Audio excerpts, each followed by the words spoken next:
Bonjour Internet et bienvenue à ce top 2022 de mes meilleures expériences jeux de rôle. Fait que oui, c'est dur hein, jouer à des jeux de rôle. Mais ce qui est dur, c'est de trouver le temps pour apprendre un nouveau jeu de rôle, inviter des amis à venir jouer à ce jeu. Mais cette année, j'ai eu quand même la chance d'essayer plusieurs systèmes, de découvrir plusieurs livres, plusieurs récits, plusieurs histoires et de les faire vivre à toutes sortes de joueurs. J'ai participé aussi comme maître de jeu et comme joueur à certaines de ces expériences-là, fait que je vais te partager mes impressions, mes 10 meilleures expériences de 2022! Fait que sans plus attendre, en 10e position, on a Twilight 2000, qui est un jeu de rôle post-apocalyptique, qui est publié par Free League. Et c'est un jeu dans lequel on va incarner des soldats coincés en Europe, en Pologne. Donc soit des soldats de l'OTAN ou des soldats justement des forces soviétiques, parce que dans cet univers parallèle-là, l'Union soviétique ne s'est pas effondrée.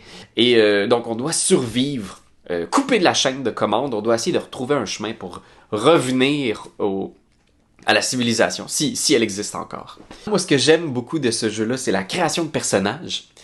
Donc, on va créer notre personnage par étapes, en suivant toutes les étapes de sa vie. Donc, où est-ce qu'il est allé à l'école, quelle carrière il a entrepris, à quel âge il avait lorsque la guerre a éclaté. Ça, c'est intéressant parce qu'à chaque étape, justement, il y a une probabilité qui grandit à chaque nouvelle étape que c'est là pour toi que la guerre a commencé. Donc, est-ce que tu étais un jeune cadet de 18 ans ou est-ce que tu étais un officier de 39 ans au moment où le conflit s'est déclenché? C'était vraiment cool, mais les événements politiques, internationaux, tout ce qui s'est déroulé en Europe, en Ukraine, ça nous a un petit peu refroidi, je dois dire. Moi, j'ai beaucoup aimé le système. Je pense qu'il y a beaucoup de potentiel aussi pour faire un jeu de rôle où on va vivre des choses assez intenses, assez réalistes. Mais là, c'était vraiment la réalité rattrapait la fiction. Puis on a décidé de mettre ça un peu sur la glace parce que c'est ça. Mais quand même un très bon jeu, un très bon système. Je vous le recommande si vous voulez vivre un peu ce genre d'expérience-là. En 9e position, on a Alice is Missing.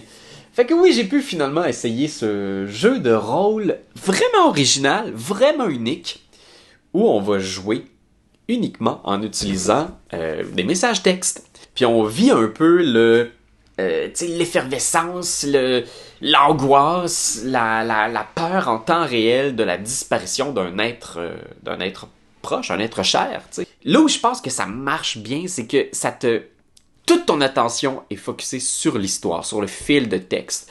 Fait que chaque 3 petits points qui apparaissent pour dire quelqu'un est en train d'écrire, tu appréhendes, tu découvres des nouvelles infos, puis le jeu est quand même bien fait.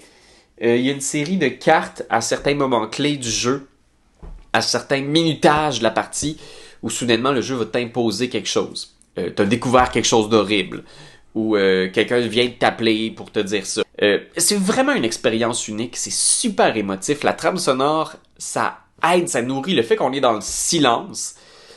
Ça fait que c'est encore plus pesant, l'ambiance est vraiment dense. On y croit. Je suis content d'avoir vécu l'expérience, ça a été vraiment une de mes bonnes expériences jeux de rôle de l'année. Mais je sais pas si j'ai vraiment envie d'y rejouer. Mais c'est quand même plus restrictif que je pensais que ce serait.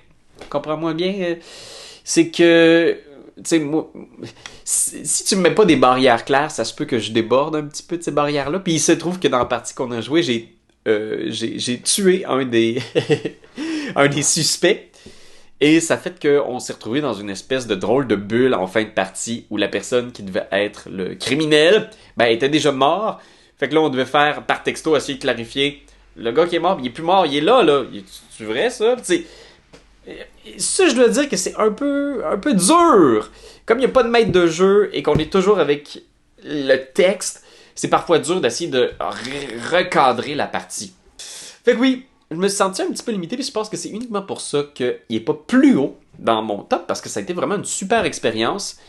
8e place, The Quintessential Dungeon, qui est un tout petit donjon. Si je me trompe pas, même il est gratuit, vous allez le trouver en description. C'est un one-page dungeon. Donc c'est un donjon sur une page qui peut être joué dans n'importe quel système. Donc si vous êtes des fans de Dungeon Crawl Classics ou de Pathfinder ou de Donjon Dragon 5e édition, vous pouvez rouler ce donjon-là, parce que c'est tous des monstres classiques, des défis, des puzzles. Et le donjon, il est bien illustré, là. Il est genre en espèce de 3 dimensions.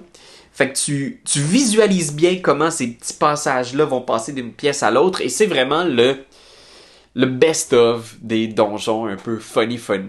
C'est pas réaliste. On n'est pas dans une approche où il y a un écosystème cohérent. C'est vraiment une série de pièces drôles avec des défis intéressants. Moi, je l'ai roulé avec des néophytes, là, des gens qui avaient jamais vraiment joué à Donjon Dragon. Et c'était super parce que c'est là où tu découvres tout le plaisir de la résolution de problèmes, où tout est possible. C'est vraiment le best-of de ce que Donjon a à offrir. Il y a un dragon, il y a des pièges, il y a des kobolds. Puis oui, c'est un petit peu ridicule. Il va falloir que tu travailles un petit peu aussi pour mettre de la chair autour de l'os, parce que c'est vraiment juste une feuille qui décrit brièvement ce qu'on retrouve dans chacune des pièces. En 7e place, on a Into the Odd, qui est un autre jeu de rôle de Free League. Je faisais de la recherche pour trouver des systèmes de jeux de rôle simples. Puis j'aimais aussi beaucoup la présentation de l'univers. On est dans un monde un peu steampunk, médiéval steampunk, d'exploration de ruines magico-technologiques, sous une ville mystérieuse. L'univers est vraiment chouette. Le visuel est très très cool aussi, inspiré de vieilles illustrations au 19e siècle. J'adore. C'est un système D20, mais roll under. C'est-à-dire, il y a juste 3 habiletés. Et si tu veux faire un check de quelque chose, si tu veux faire un test, par exemple de force, tu dois rouler un D20 et obtenir en dessous de ta force actuelle. Fait que si j'ai 12 de force, ben je dois rouler en bas de 12. Ce qui est cool là-dedans aussi, c'est que tu as un peu de points de vie qui représente un peu ta protection, ta résistance. Mais une fois que tu n'as plus de points de vie, le dégât que tu reçois va gruger une de tes habiletés. Donc, si tu n'as plus de points de vie et que tu es attaqué, tu reçois 4 dégâts, ben ta force va être diminuée de 4 maintenant. Donc là, finalement, ben, je suis rendu à 8 de force. Fait que quand je vais vouloir faire un test de force, ça va être plus difficile parce que là, je suis blessé. Puis... Fait que tout ça, c'est vraiment agréable, fun, rapide. Puis j'aime aussi beaucoup pour la création de personnages, tu roules 3d6 dans l'ordre. Fait que ça se peut que tu aies des stats exécrables. Mais il y a une charte qui fait que si ta plus haute stat, ta plus haute habileté est un 6 par exemple, ben en contrepartie, tu vas avoir un meilleur équipement de départ. Fait que ça, c'est vraiment cool aussi. Parce que c'est dur, tu sais, c'est dur de commencer, pis t'es vraiment pas bon, mais tu vas peut-être avoir un genre de fusil technologique, des objets magiques. Fait que ça, c'est vraiment chouette. En 6e place, Donjon Dragon 5e édition. Écoute, j'ai fait beaucoup de D&D cette année, probablement un des systèmes que j'ai le plus joué. Mais, je pense que l'expérience jeu de rôle que j'ai aimé le plus, c'est Wild Beyond the Witchlight. Fait que la campagne dans le monde de la féerie, du Feywild. Ce que j'ai aimé de cette campagne-là, de ce volume-là, donc que vous pouvez trouver dans toute bonne boutique de jeux de rôle, c'est que de un, j'ai trouvé que l'univers était vraiment coloré, original. Me donnait le goût de m'y plonger, mais donnait le goût aussi de créer du stock autour. C'est tellement intéressant d'avoir des personnages animaux, fées, insectes, des esprits, des sorcières. Et surtout, le livre proposait beaucoup de stock pour bien incarner ces monstres et ces créatures-là. Donc, plutôt que de tomber dans une pièce où il y a juste il y a un Otyugh, où il y a un monstre, il y a des zombies, il y a 8 zombies, ben, tu tombes dans une pièce où il y a un personnage ou un monstre qui a une personnalité, qui a une quête, qui a des besoins.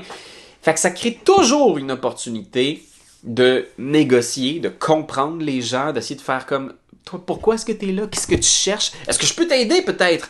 Et négocier avec des monstres, négocier avec des ours-hiboux, négocier avec des dragons, c'est vraiment cool. Ça amène l'aspect conte de fées. Donc oui, vous pouvez bien sûr vous en sortir en faisant des combats. Ça reste Donjon Dragon. C'est un jeu de bataille puis de monstres. Mais j'ai trouvé ça le fun qu'ils mettent une attention particulière à essayer de creuser la psyché puis les intentions puis les désirs des créatures sur notre chemin. En 5e place, le jeu que j'ai aimé le plus cette année, c'est Avatar Legends, le jeu de rôle de Avatar, le dernier maître de l'air. Je sais pas si cette série-là a fait autant de bruit dans le monde francophone qu'ici, au Canada puis en Amérique, mais moi, ça a été un de mes coups de cœur de jeunesse. Puis je l'ai réécouté dernièrement avec ma fille. Puis malheureusement, il n'y a pas de version française disponible sur Netflix ici au Canada. Puis je trouve ça incroyablement crève-cœur parce qu'il a fallu que je traduise tout le truc avec ma fille en temps réel. Mais c'est tellement une bonne série. C'est tellement un univers riche. La magie élémentaire est incroyable. Il y a tellement de potentiel justement dans les maîtres de la terre, du feu, de l'eau, de l'air. Fait qu'il y a un jeu de rôle maintenant dans cet univers-là, pour moi, c'est génial. J'ai créé un petit scénario dont je suis vraiment fier.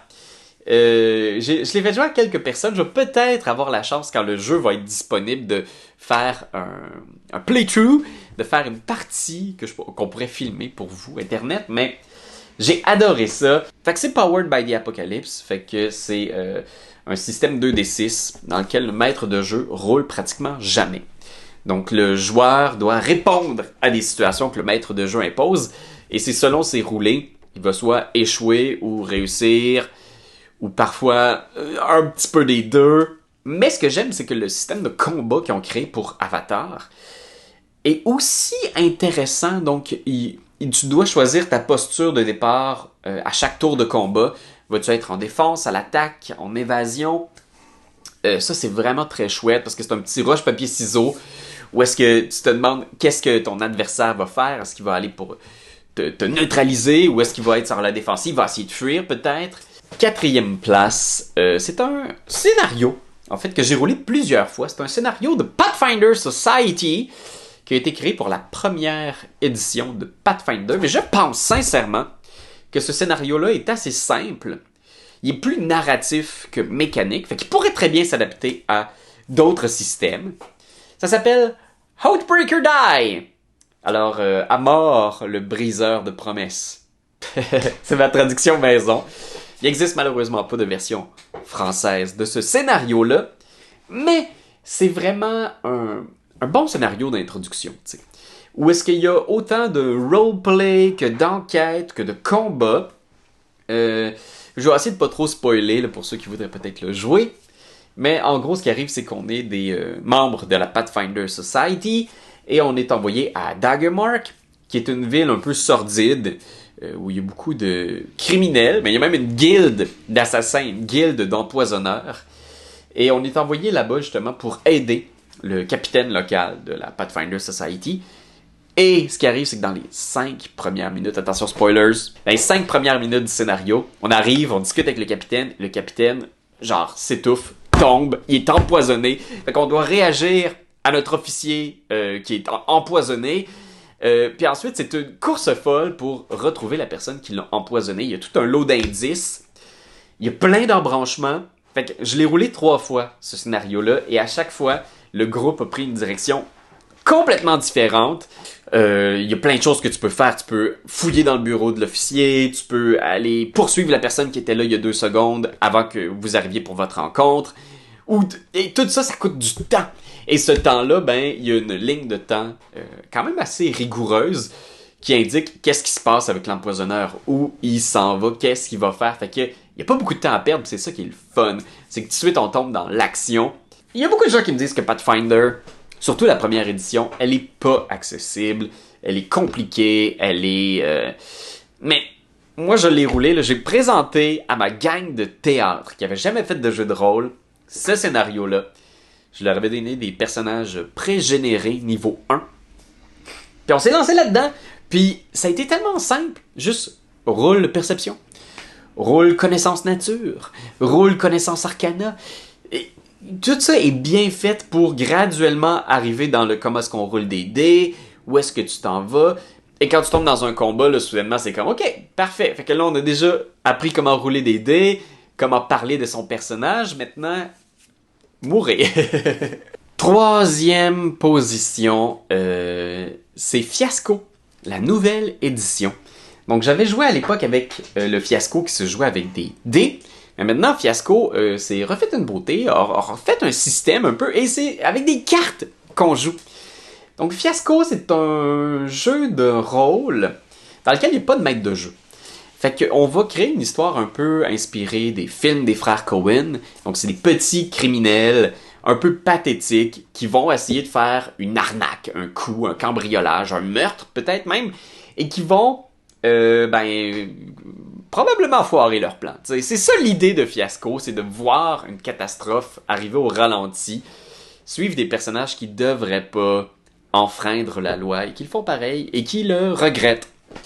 Moi, ce que j'aime de Fiasco, là, comme il n'y a pas de maître de jeu, on se sent vraiment comme dans une pièce de scénariste, où est-ce qu'on va tous lancer des idées, pitcher des « Ah, attends, toi tu pourrais être la mère, si t'étais sa mère, puis là, ok, moi je suis ton ex-mari. » C'est vraiment un jeu d'impro, le fun, où on va créer des personnages dans un ton un peu réaliste, moderne. Fait qu'il y a peu de choses qui m'ont permis de vivre ça, à part Fiasco, tu sais. Quand t'as le goût de vraiment pitcher une idée de film, de scénario, Fiasco, c'est awesome pour ça, là. Si vous avez envie là, de vivre quelque chose un peu comme dans C'est comme ça que je t'aime, par exemple, la série québécoise, ou des trucs un peu comme Fargo, c'est vraiment le jeu de rôle pour incarner ça, puis c'est drôle. Moi, j'ai rarement autant ri. On avait aussi une super belle table, fait que merci pour l'invitation encore, Christian et Alex. Deuxième place, c'est Impossible Landscapes, la campagne, le gros livre scénario pour le jeu de rôle Delta Green. Moi, j'adore Delta Green. C'est un de mes jeux de rôle préférés. Puis c'est vraiment un jeu de mystère, d'enquête, de paranormal. Et c'est beaucoup inspiré de l'œuvre de Lovecraft. Et dans ce cas-ci, c'est inspiré de Robert Chambers, Le Roi en jaune. Donc c'est le livre que je vous présente ici, là, Impossible Landscape, c'est un scénario qui va jouer sur plusieurs décennies. Mais c'est tout autour d'un mystère qui parle de la pièce Le Roi en jaune. Fait que c'est une pièce de théâtre maudite qui, à chaque fois que quelqu'un lit ce texte-là ou voit une représentation ou une œuvre créée à partir de ce mythe-là, les gens qui consomment cette œuvre-là d'une forme ou une autre meurent ou deviennent fous ou disparaissent. Fait qu'il y a vraiment un mystère là et on est un peu plongé dans des gens qui ont été en contact. Fait qu'il y a quelque chose un petit peu d'endigué, une épidémie de culture. Faut savoir là que Delta Green, c'est pas le genre de jeu de rôle où il y a une enquête, où on te demande de découvrir, de résoudre le mystère. C'est pas comme « Ah ah, et c'était lui le tueur !» C'est pas ça. C'est juste un mystère qui devient de plus en plus deep jusqu'à ce que tu réalises « Ok, on peut plus aller plus loin, sinon on est mort. » C'est ça que je trouve bien de Delta Green, mais ça peut être déstabilisant parce que je sais que pour certains joueurs, ils vont jouer à des jeux pour avoir une réponse, avoir une satisfaction de faire comme « Ah, bon, j'ai compris, c'est fini. » C'est pas ça Delta Green. On te demande de camoufler le plus possible le mystère, de te rendre le plus loin possible pour voir jusqu'où tu as besoin de mettre des barrières pour être sûr que personne n'apprenne jamais la réalité.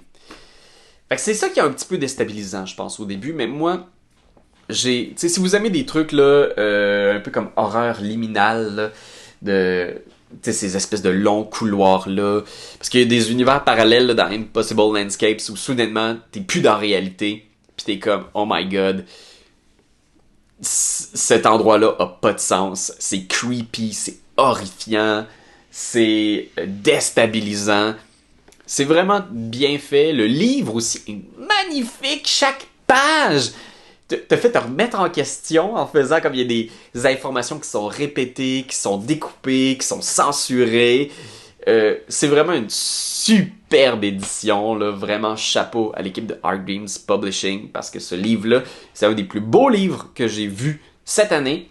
Et finalement, en première position, c'est un nouveau Adventure Path pour Pathfinder première édition. Ben oui, première édition, qu'est-ce que tu veux que je te dise? Que j'ai commencé avec mon groupe maison. Puis j'avais un peu peur de me relancer dans du Pathfinder parce que ça faisait longtemps qu'on n'avait pas joué. Puis c'est complexe, c'est un gros système là. C'est Donjon Dragon, mais avec beaucoup plus de règles, beaucoup plus d'options de personnages, beaucoup plus de sorts, beaucoup plus de classes. Fait que ça peut être intimidant. Puis on a commencé Iron Gods, qui est un espèce de Far West médiéval à la Mad Max, où on va explorer des ruines de vaisseaux spatiaux. Plein de robots, de fantômes, c'est awesome. Tu vas trouver des fusils laser, des scies à chaîne mécaniques. J'ai vraiment aimé l'histoire, donc la prémisse de... Il y a ces ruines technologiques-là qui sont inactives depuis des milliers d'années dans le désert de Numéria. Et graduellement, il y a certaines de ces ruines-là qui se mettent à s'activer spontanément. Donc il y a de plus en plus de choses qui se produisent dans ces ruines-là et on découvre qu'il y a à quelque part là-dedans un dieu de métal qui s'est animé et qui commence justement à étendre son influence. Et là, c'est de découvrir où il se cache, c'est quoi son but, son objectif, qui sont ses alliés, qui est déjà contrôlé peut-être par ce dieu de métal caché. Fait que, ne serait-ce que pour l'histoire, Paizo font des super adventure paths. Certains de leurs nouveaux produits aussi sont vraiment bien écrits. C'est vraiment des bons récits, denses, complexes, avec des bons personnages, des beaux défis, des super encounters, des magnifiques cartes. J'ai juste eu un peu de mal à connecter avec la deuxième édition de Pathfinder, malheureusement. J'ai pas encore eu un kick assez fort, pas comme l'affinité que j'ai développée avec la première édition. Fait que il y a tellement de bons Adventure Paths dans la première édition. J'ai commencé même Wrath of the Righteous.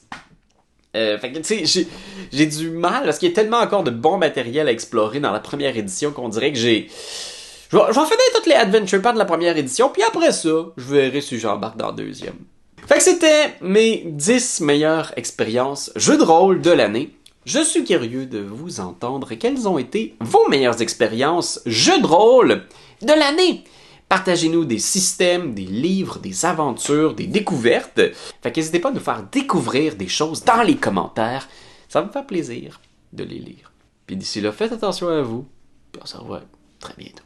Bye bye.